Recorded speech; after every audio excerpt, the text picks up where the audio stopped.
নমস্কার দর্শক, খুবই দুঃখজনক ঘটনা। লাদাখের দৌলত বেগ গোল্ডি এলাকায় একটি ট্যাঙ্ক অনুশীলনের সময় ভারতীয় সেনাবাহিনী নদী পার হওয়ার চেষ্টা করার সময় একটি দুর্ঘটনায় 5 জন সেনা প্রাণ হারায়। শনিবার ভোরে নিউমাচুসুল এলাকায় লাইন অফ অ্যাকচুয়াল কন্ট্রোলের কাছাকাছি একটি T-72 ট্যাঙ্কে নদী পার হওয়ার সময় সৈন্যরা ভেসে যায়। অনুশীলনের সময় সেক্টরে হঠাৎ করে জলের স্তর বেড়ে যাওয়ায় এই দুর্ঘটনা ঘটে। ভারতীয় সেনাবাহিনীর বিবৃতি অনুসারে জলস্তর হঠাৎ বৃদ্ধির কারণে পূর্ব লাদাখের সাসের বাংসার কাছে শাওক নদীতে ট্যাঙ্কটি আটকে যায়। শাওক নদী সিন্ধু নদীর একটি উপনদী, যা উত্তর লাদাখের মধ্যে দিয়ে প্রবাহিত হয় এবং প্রায় 550 কিলোমিটার বিস্তৃত, যা পাকিস্তানের গিলগিট বালতিস্তানে প্রবেশ করে। উদ্ধারকারী দল ইমিডিয়েটলি অবস্থানে পৌঁছায়, তবে উচ্চ স্রোত এবং জলের স্তরের কারণে উদ্ধার অভিযান সফল হতে পারেনি। দর্শক, আসুন জেনে নিই এই T-72 ট্যাঙ্ক সম্বন্ধে কিছু তথ্য।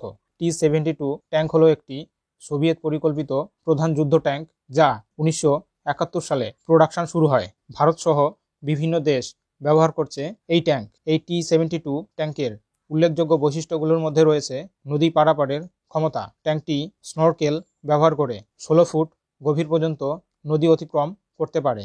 ভারতীয় সেনাবাহিনীর T-72 এর একটি সংস্করণ পরিচালনা করে, যা T-72 আজেয়া নামে পরিচিত। এটি 1990-এর দশকে মার্ক II হিসেবে আধুনিকীকরণ করা হয়। ভারতীয় সেনাবাহিনী T-72 ট্যাঙ্কগুলিকে ফিচার রেডি কমব্যাট ভেহিকল অর্থাৎ FRCV দিয়ে রিপ্লেস করার পরিকল্পনা করছে। 2030 সালে 1770টি যুদ্ধযান তৈরি করার জন্য 57,000 কোটি টাকার একটি প্রকল্পের সাথে।